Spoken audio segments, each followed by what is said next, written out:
to get started. Thanks for coming, and this is just a way to share more about Family Promise. Many of you know a lot about it, but it just sort of gives an overview as we prepare for the summer. We're hoping to either this summer or fall, we don't know when our first hosting week will be, but we're preparing for that. So as you all saw in the bulletin a couple weeks ago, we had planned to open in April, but we lost our director that we hired in January, so it was sort of not the best fit, and we are now kind of looking for a new director, and so therefore we're delayed. But we are still going strong in terms of all our work at the day center and getting things started, so it will happen. If you know of any potential directors out there, definitely send them my way, and I can tell them more about the position. But this morning, we'll go through sort of like macro to micro. So talking about Family Promise in a broad sense, and then narrowing down to our local chapter and our church and what that will look like. And then we'll have time for discussion and questions afterwards. But before we fully launch into this, we wanted to give Bruce and Paula a moment to share about their experience, because they were with the Family Promise host church in Colorado before they came here, and they actually coordinated the host church's work there in their host weeks. And so they have been very useful to us in sort of helping us figure out what we might do here. So do you all want to share for a moment? Yeah, so what I often tell people in regards to the Family Promise work that we did in Colorado Springs is that when I'd come to the end of one of those weeks where we had hosted the families, I would be just exhausted. Paula and I helped coordinate it. But on the other hand, I would be incredible warm feeling inside as well that something good had happened that week. I mean, it was one of those combinations of tired, but wow, that was really, really worth it. So we were involved, the church was involved for many years. We supported another congregation, and then when we built a new building that had enough room for the families to stay there, then we opened up for families to come. Just in general, one of the cool things that I thought was it made our church building feel like a home for that week, and people would be spending the night, living there, eating there, and there was something special about that for me that kind of turned the church building into a family space, a home space, and I really appreciated that. I think of many, many stories of individual families and people that we connected with, but one of the cool ones for me was one of the families that came in. It was a mom and dad with, I don't know, there were at least 4 kids, and they were musicians. And so I found out about that, and we arranged to open up the sanctuary one evening with them, and the drum set was in there, the piano, and we pulled out the electric guitars and basses and everything, and I and their family just spent probably an hour just playing music, and they were a church family, so we knew quite a few songs together, and it was just really, really neat. We connected with lots of families in lots of different ways, so we're excited that it is coming to PMC. I think it will be very good for our congregation. And I'll just share 2 quick stories on families that were powerful for us. One, there was a family that after they graduated and found their own housing, they just contacted us and said, can't we come back and volunteer? They would volunteer at the day center, but then they also came back when our church hosted, and they were evening hosts. And that connection just felt really wonderful that they wanted to do that. There was another family, a single mom with 5 kids, and just talking with her the very first evening when we were eating together, it was very, very clear that she was grateful beyond words for this space where she could come. But it was also, she shared her story. She had been working, providing easily for her children. They owned their home. But one of her middle sons had a mental health crisis and landed in the hospital, and she had to be there full-time with him. And so she was paying people to care for her other 4 children while she was doing this, and it was a months-long process, and in the process she lost her home, and she ate up her savings. And she knew beyond a doubt that she was going to get back on her feet, but she was grateful for this period of a few months. The fun twist on that story is she actually became director of our Family Promise program 2 years later. And so, of course, she could relate on many levels. But that was probably one of the best experiences for us, to see someone who had the drive and knew what she wanted to do. So anyway, it's a great program.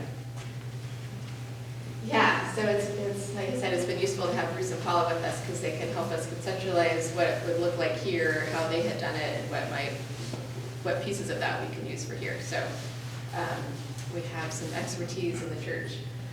So I'll go through this PowerPoint, and there's at one point there's a video that we couldn't get embedded into here, so we'll go to YouTube and come back. But if you have burning questions along the way, feel free to raise your hand. It doesn't need to be that we wait until everything's over, but at the end we will have time for more questions and discussion. So Family Promise is, their mission is to help families who are experiencing homelessness achieve independence and eventually move into housing. That's really the whole goal, through support and case management to move beyond homelessness into permanent housing. It began in 1986 with a woman named Karen Olson, who was from New Jersey, but she was visiting New York City, and she saw a few people on the street who were without housing, and she reached out to them and bought them some food, and she went back and continued to find them and visit them for a while, and then started to do that for more and more people that she saw in New York City, and then even back in New Jersey. And then she decided there needs to be more. There needs to be some sort of resources available. There weren't enough shelters at the time. Certainly in her hometown in New Jersey, there were none. So she pooled together with other churches and said, can we collaborate and create some sort of rotating shelter system? And that was called the Interfaith Hospitality Network, which is actually still a fairly recent name. They didn't rename their name to Family Promise until 2003. So that's an organization that's been well known for a long time. And so they created in 1986 the first rotating shelter system in that town in New Jersey. And then in '88 it went national because there were other cities that heard of that and wanted to do the same, and so they called upon her to help them start that in their towns. And it grew from there. 2003 they changed their name to Family Promise because they wanted sort of a family focus, and also the idea that all families have promise for the future. So a name change in 2013, and every year since, they've been a 4-star rating on the Charity Navigator rating, which is, these are the 3 pieces that get you that high rating: that you have effective governance, that you're careful with your resources, and that you're transparent. So it's highly rated as an organization, nonprofit as well. Now there's over 2,000 affiliates. Affiliate is the term for like a chapter, like a local, like we are Family Promise Metro East is an affiliate. There are 200 around the country, and they estimate 125,000 people a year across the country are served.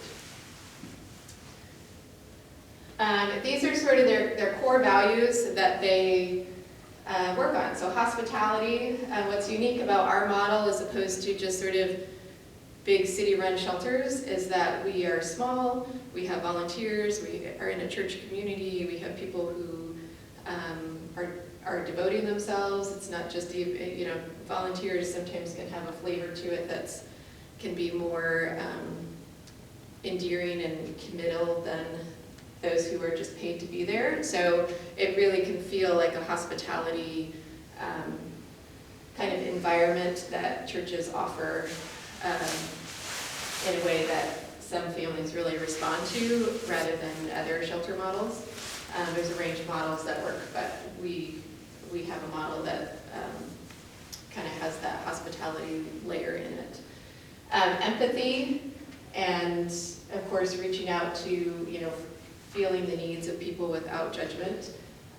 Community, of course, it's a wide range, it's a network of churches together, so you get to know even the other churches and you're working together. Dynamic, and dynamic and innovative, meaning it's changing, it's evolving. There are some affiliates that have expanded into food pantries and other programs and have sort of taken it upon themselves to do more. So that happens, and then empowerment. So that's really empowering the families to move beyond where they are now into something else, and based on their goals, and inspiring them to make choices for themselves that are going to fit their family. These are statements of equity that they have posted on their website that I thought was just, I won't read through this, but they think about concepts of racism and how to make sure as an organization that they are mindful of that. Also, in terms of equity, there's no discrimination. The goal really are those who are over the age of 18 with custodial arrangements of those under 18. And beyond that, people can define the family as it is. So it can be multi-generational, gay, lesbian families, like any range. There's no discrimination on that. So these are the sort of services that happen. So shelter, certainly, and then a day center where families go in between their overnights. Case management happens at the day center with a case manager who will help them look for permanent housing, as well as any other things they need that will help stabilize them. So if they need medical care, appointments, places, that case manager would arrange for all of that. Community connection, so that's the piece of churches being connected together, working together. Stabilization is just the big picture of one's life, the family's lives moving into more of a stable situation. And then awareness. Through working with churches, there's a growing awareness that those churches and the wider community have about homelessness and the needs of that. So here, now we're going to look at a little video.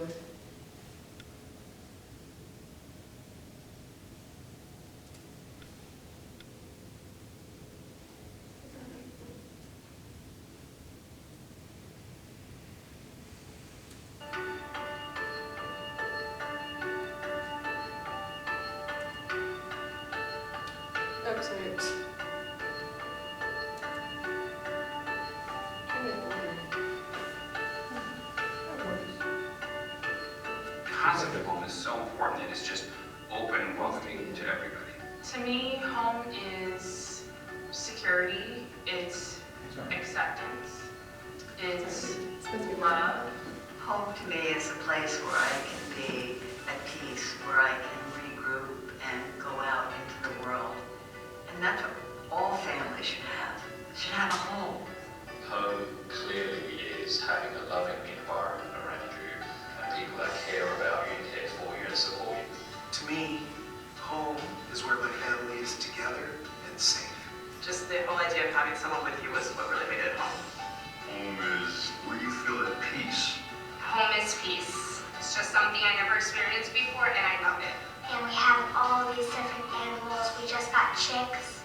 We have lambs. We have goats. We have pigs. Soon we're going to get cows. It's amazing here.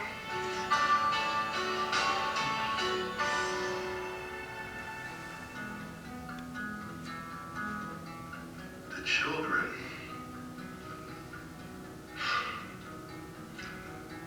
they're traumatized. Their parents are too, but the children has less control in this thing than anybody.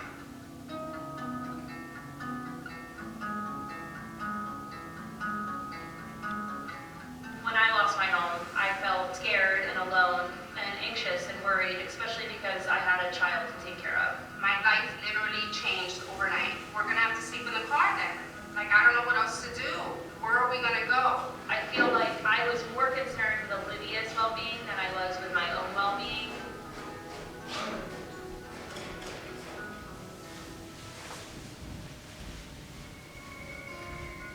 To not have a place to live is just unimaginable. I just want to do anything I can to help. There is no greater act of courage than going to the community and saying, we can't do this by ourselves, we need your help. Everyone is pitching in their time and their energy and their expertise to people who live right next to them, and they're treating them like a neighbor. That's really encouraging.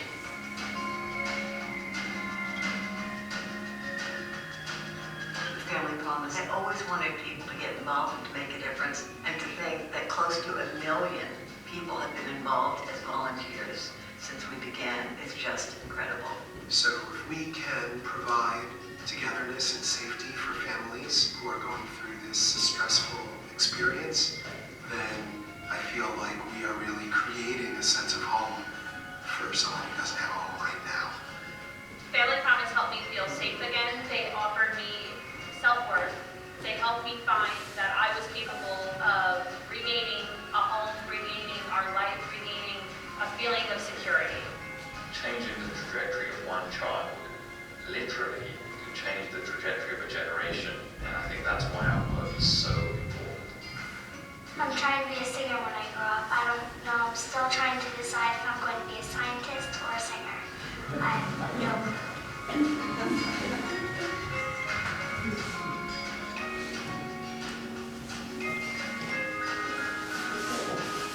We are the next 30 years. Thank you, Family Promise.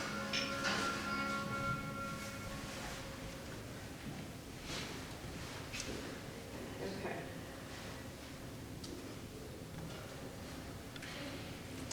So the model, and we've talked about this many times, so you're familiar with this, but the model is that it's rotating among congregations. So ideally, 13 host congregations would be in an affiliate, and each would take 4 weeks of the year. Churches can choose to take more than 4 if they want. So it's overnight, that's evening into the next morning, and then during the day, they go to a day center, and there's transportation in between each. And at the day center, they're able to get case management, kind of a home base where they would hang out and be have a place where their kids can nap, their kids can play, and they can go off in and out from there to job interviews or wherever. So it's sort of their home base besides their overnight. But at the overnight shelters, so it's overnight, volunteers are used from the churches. It provides dinner at night, breakfast the next morning, and then sack lunches to take. At the day center, it's a home base, case management offered, and a wide range of services there. And each affiliate has at least an executive director and a case manager as the 2 paid staff, 2 full-time staff. That's what we will start with. Some affiliates grow and have more, but we are aiming for to work with those 2 staff.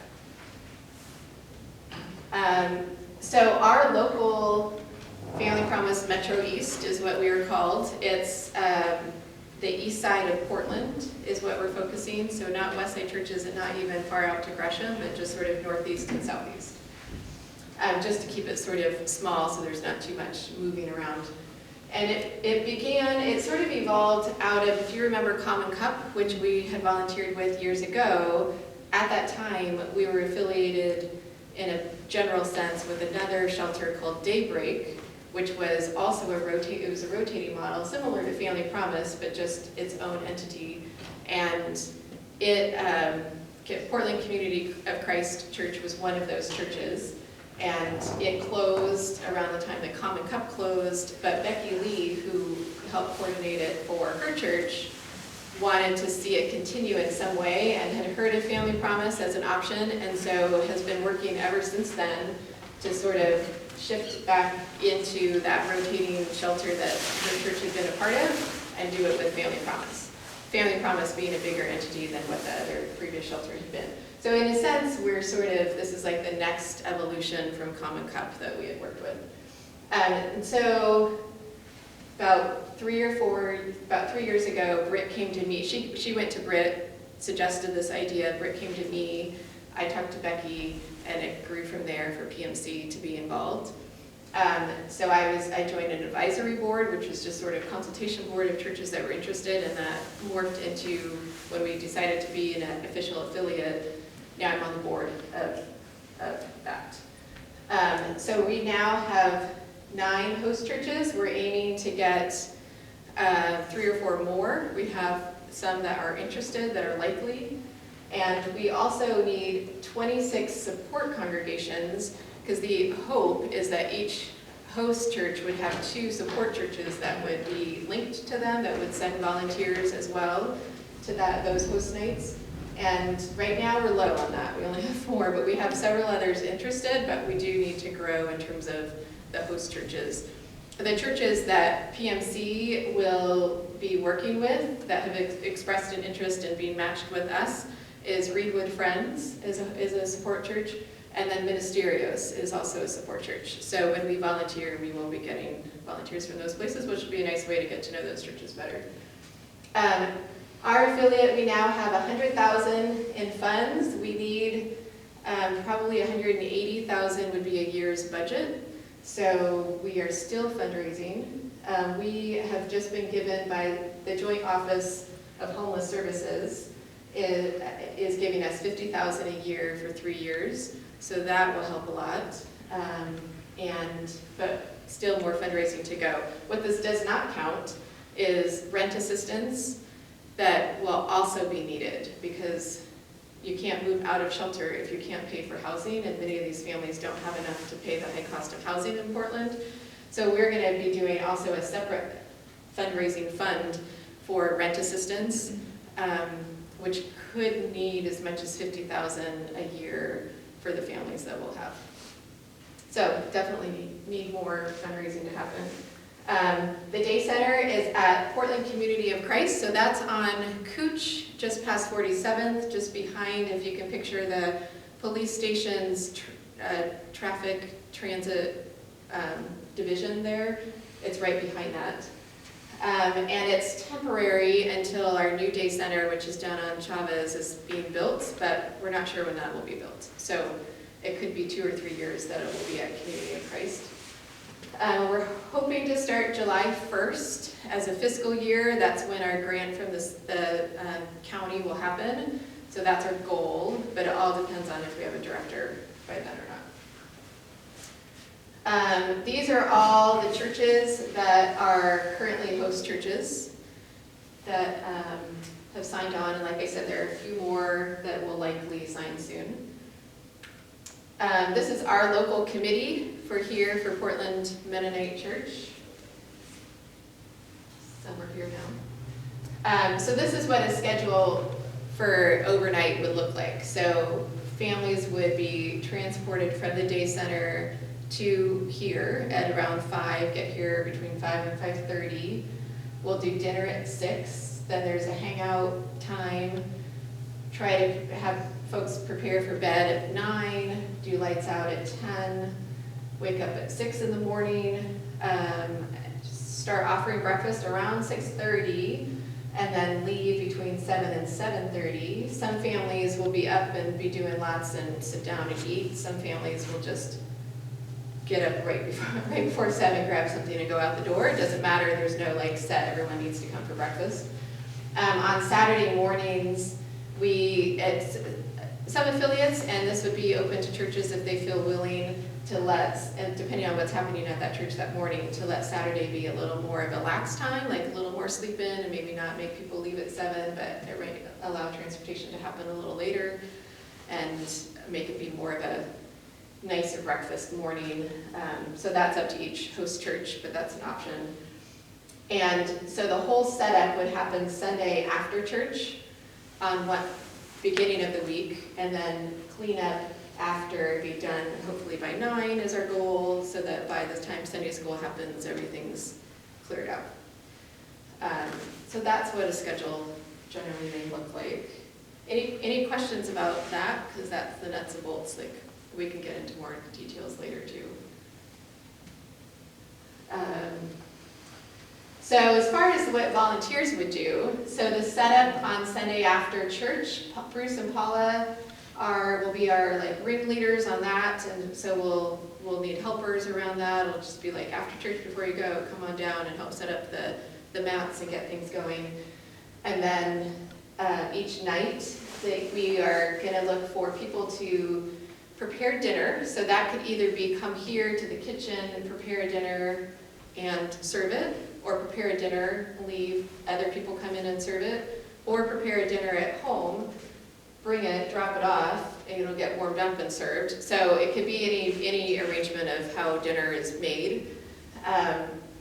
But with that, then there'll be at least a couple people to serve. So again, that could be the same dinner people, or it could be another set of couple people. And then overnight, a couple people to hang out, or a couple people to hang out in the evening, and then a couple more for overnight. People could do more than one. Someone could say, I'll just hang out in the evening and I'll stay overnight. It's not that these are exclusive job slots. People can sign up for more than one. Sometimes, like a small group might say, we'll take a night, and let different people of that group do the different nights and just like sponsor a night. That would be fine. Or a family, or however people want to sign up. And then in the next morning, there would be breakfast set out. That could be a different set of people. If some people need to leave and go to work, it may need to be another couple people to come in and do breakfast, or it could be the same overnight folks that just stay and do breakfast. But that's setting out options and setting out stuff that families could make a sack lunch to take with them. So it's not a big serving, but it's more like set out and would be available. And then we would clean up that Sunday morning, so need more volunteers to help with that.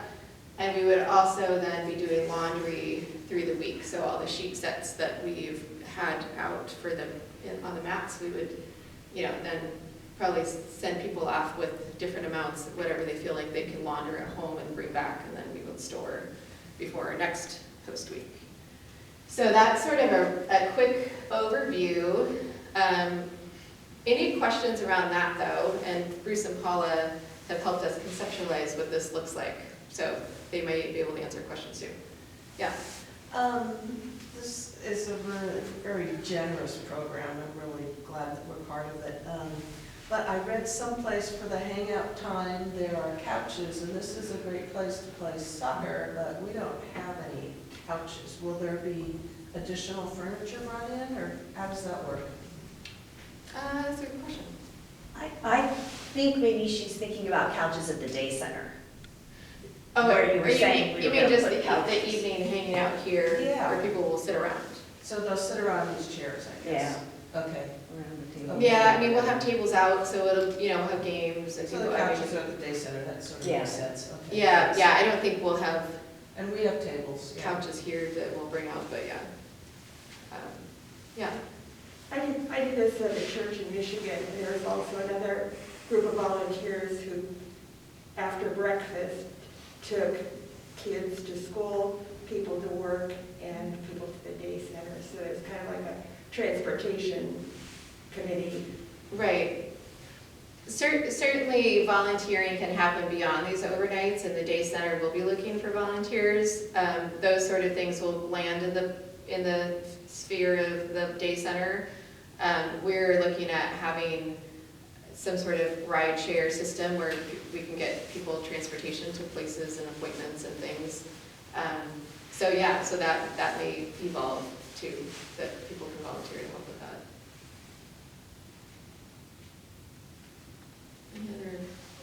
Any other questions? Yeah. I'm curious about I know we had talked just like with SMMS and like the spaces, like which spaces are going to be used. Yeah. And, yeah. So we have we have another, Gotcha. We'll go through like the whole blueprint of the building. Okay. But as far as a schedule goes, any questions on there? So as far as volunteers, there will be a training that will happen for everyone before they volunteer that the affiliate will sponsor, or we as a church will sponsor. There will be training everyone will have. Everyone will need to have a background check. Just as Sunday school, it's children, and we're not gonna necessarily be alone with children. We're expecting parents to still parent their children and not leave their children alone, so it's not babysitting, and we're not taking kids off to room to do crafts separate from parents or any of that. But you just never know when you might be end up somewhere with children, and we just want everyone background checked.